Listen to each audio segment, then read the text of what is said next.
Many modern films continue the legacy of gruesome monsters, bloodthirsty killers, hauntings, possessions, and the supernatural. But they also contain nuances that reflect our current condition. For one, films grew increasingly sadistic, malicious, and gruesome. Some will say it's a natural progression because filmmakers must continue to push boundaries to outdo those who came before. The one-upsmanship is a factor, but there are deeper contexts and undercurrents. Amongst them, increasingly sensationalistic news, televised wars, and armed conflicts, the early days of the internet when moderation was thin and grisly images were heavy, and, contemporarily, disturbing videos shared on social media.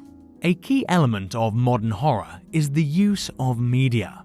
Whether it be a serial killer using social media, or spirits taking over devices, or cursed videos, or the found footage craze. The growing dread surrounding the tech revolution plays a significant role. We cannot neglect the expansion of apocalyptic movies wherein humanity is wiped out by a plague, natural disaster, giant mutant monster, or chemical which psychologically or physiologically transforms humans. All are no doubt allegories of how deeply technology has changed us. Here are 10 films that have extra chilling effect for their topical treatment of contemporary issues. Number 10. American Psycho 2000. Born in the yuppie age of the 80s, American Psycho is based on a Bret Easton Ellis's novel of the same name. The film incarnation, made nearly a decade after the book, translated well due to its coincidence with the growth of the tech bubble, which led to an explosion of wealth and lifestyle. The characters in American Psycho are so indistinguishable from one another, they're often mistaken for each other, and it extends even to the psychopathic lead character, Patrick Bateman, himself. The confusion around identity is used to elucidate the replaceable roles we've all been conditioned to accept and how it's left us all pigeonholed. The characters dress the same, speak in the same manner, go to the same clubs, and all that differentiates them are minor differences.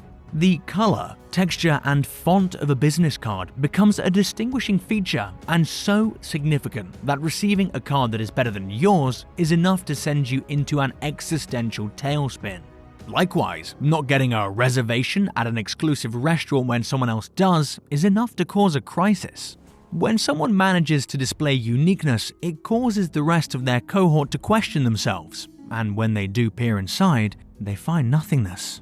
Their roles are so superficial and rigid that they are innately dehumanized by them, and Patrick Bateman is the purest example of such. He kills without feeling remorse because he's not really a person and he views his victims in the same vein. There is nothing beyond Bateman's superficial appearance. There is no substance, which is an extreme parody of our modern world of lifestyle, image, and mirage. There is an idea of a Patrick Bateman, some kind of abstraction, but there is no real me, only an entity, something illusory. And though I can hide my cold gaze, and you can shake my hand and feel flesh gripping yours, and maybe you can even sense our lifestyles are probably comparable, I simply am not there. Number 9. Final Destination 2000. Various terrifying antagonists have been devised, but perhaps none is uncanny as the monster being fate itself. It's difficult enough to escape killers and ghouls, but how do you fool fate? It is the unseen, omnipotent presence that stalks the characters of this film.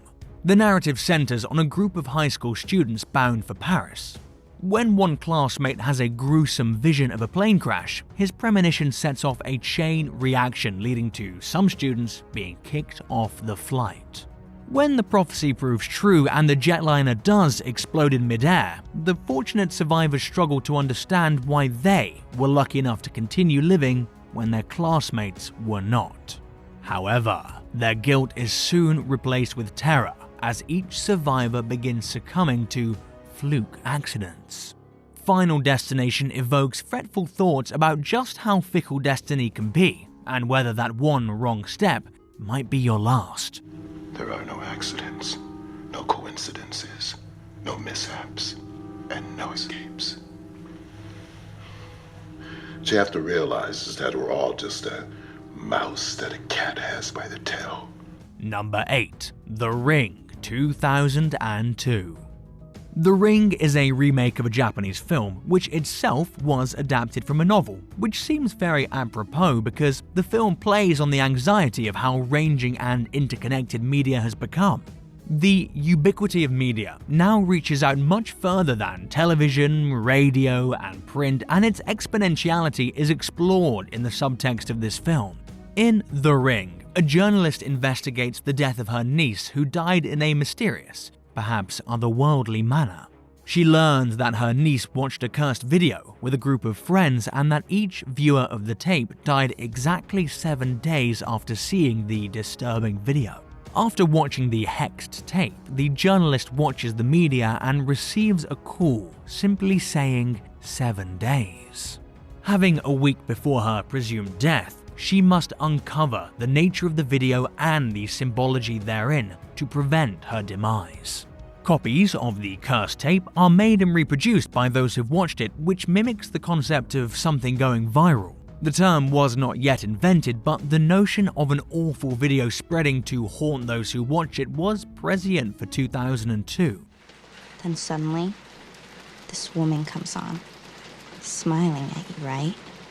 Seeing you through the screen.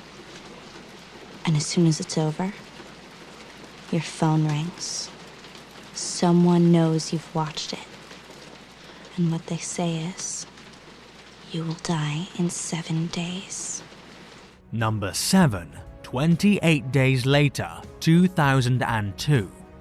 We've all had our fill of real-life apocalypses. Some were silly fabrications, Y2K, the Mayan doomsday, predictions by Nostradamus. However, other cataclysms are veritable and ongoing. Disease outbreaks, chemical weapons, global warming. It's natural that we'd want to express and face these stresses on screen, and if there's one genre to help purge nagging fears, it's horror. 28 Days Later features a bicycle courier named Jim who awakes from a 28-day coma to find the world ravaged by a man-made virus that has spread through chimpanzees. The highly contagious pathogen produces psychotic rage and violence in those infected. As is common in the subgenre, characters struggle with the initial shock of a nightmarish dystopian world. Survivors locate each other and band together to try to overcome the catastrophe, which touches on the tribal and evolutionary traits we all still possess. The threat of societal collapse and how we will cope should it arrive are the driving force of apocalyptic films. More often than not in the genre, there is always a silver lining and hope of salvation on the horizon to intimate that we will probably persevere. It was a virus, an infection. You didn't need a doctor to tell you that. It was the blood. Or something in the blood. By the time they tried to evacuate the cities, it was already too late. The infection was everywhere. The army blockades were overrun. And that's when the exodus started. Number 6. Saw, 2004. Less of a gore fest than later incarnations, Saw set the framework for the series with a psychological horror thriller involving 2 men chained to the wall in a bathroom. The premise of the first Saw film has an undercurrent of philosophical absurdism. The victims do not know why or how they arrived in their terrifying predicament, nor do they know what will happen to them. They search for meaning to their peculiar circumstances and can find none. The entire film series plays on the notion of who gets to be Avenger and Vigilante, and if there is any circumstance, it can be ethically justifiable. The Furies were the punishers of misdeeds in Greek mythology and terrorized those responsible. In Saw, sin-appropriate tortures are devised to make the victim repent and see the error of their ways, should they have the gumption to survive. Rise and shine, Adam. You're probably wondering where you are. I'll tell you where you might be. You might be in the room that you die in. Number 5. Paranormal Activity 2007. Paranormal Activity took the found footage format and made a clever adjustment to make the film even more engrossing and realistic. Much of the movie is told through cameras set up by a couple whose newly purchased home begins showing signs of a haunting. The events force Katie to inform her husband Micah that she has been followed by a malevolent presence since childhood.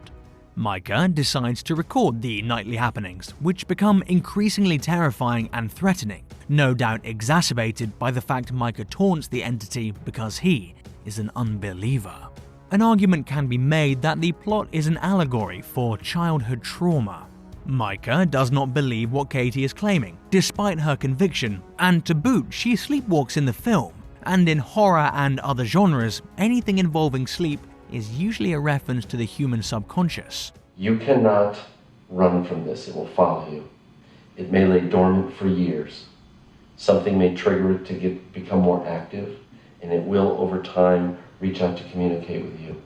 Number 4. Cabin in the Woods 2011. This film takes the college kids in a cabin trope and transmutes it into something very different. As with other iconoclastic films, profundity can be found in subverting known premises and cliches. This horror comedy finds its cast undergoing odd, nightmarish events and experiences as they are unwittingly manipulated by a group of laboratory technicians. The cabin is under the control of engineers who release drugs and control the scenes for the intended effects. The scenario harkens back to the days when the government would experiment on unknowing members of the public. A second analogy is the collection of psychographic data, which is used in marketing to feed us ads specifically catered to elicit a desired response. Maybe it's time for a change. We're not talking about change. We're talking about the agonizing death of every human soul on the planet, including you. You can die with them, or you can die for them. Number 3. Sinister 2012. We've all encountered terrifying rabbit holes we've not been able to restrain ourselves from traveling down. Whether it be true crime, web mysteries, scary stories, or any other frightfully intriguing tales, we've all succumbed to their pull and usually end up wishing we hadn't. This film deals with the irresistible desire to go further and challenge ourselves with just how much we can bear.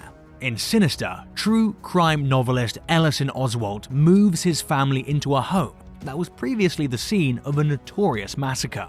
He hopes to write about the killings in his next novel and believes living at the crime scene will help his creative output.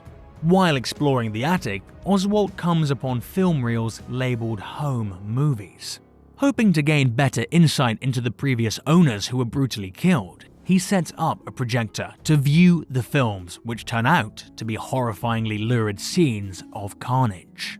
A message we can all heed from this film is that some things are best left unexplored. I wanted to paint her picture, but she didn't want it in my room because that used to be her brother's room.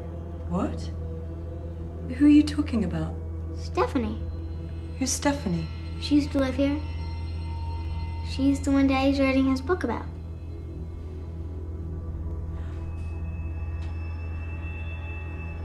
Number 2. The Conjuring 2013. Based on the case files of famous paranormal power couple Ed and Lorraine Warren, The Conjuring retells their experience while trying to aid the Perron family. After moving into a farmhouse in Rhode Island with their 5 daughters, the parents began suffering from signs of a haunting. The Warrens are enlisted to help after their recent publicity in dealing with a cursed doll.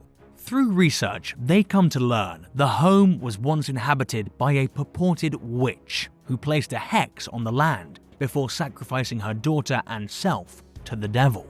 The Warrens' petition for an official exorcism from the Vatican in hopes to exorcise the house before the demonic forces can overtake members of the family. The box office success of The Conjuring turned out to be the starting point of an entire universe of films in the franchise. Amongst them, Annabelle, The Conjuring 2, and The Nun, which are all based on stories from the Warrens' decade-long career as investigators. The couple has claimed to have worked on over 10,000 cases during that time, so don't expect that franchise to wane anytime soon. Yep. So, what are you guys? I mean, what do people call you? Well, we've been called demonologists. It's one name for us. Ghost hunters, paranormal researchers. Kooks. Number 1. Get Out, 2017. Unlike other films with social and political undertones, Get Out did not try to hide the message in the narrative, and instead made it unignorable and categorically potent. Black photographer Chris Washington travels with his white girlfriend to upstate New York to meet her well-heeled parents. The bizarreness of the milieu begins to grow, and Chris must initially decide if it's he or them who are out of place. The unfolding events force Chris to decide who he is, and the decision affects his very survival. Get Out conveys the perils and social dangers faced by certain identity groups. It portrays the anxiety and discomposure felt by those on the margins of society. The film touches on the horror behind civility and niceties, and the brutality of even the most banal societies which force people to assimilate. The film poses the question of group identity and how it can be manipulated and subverted for the profits of others. You've enjoyed your entire lifetime. With your natural gifts and our determination, we could both be part of something greater, something perfect. Thanks for watching. Like, subscribe, and clang that bell if you'd like more.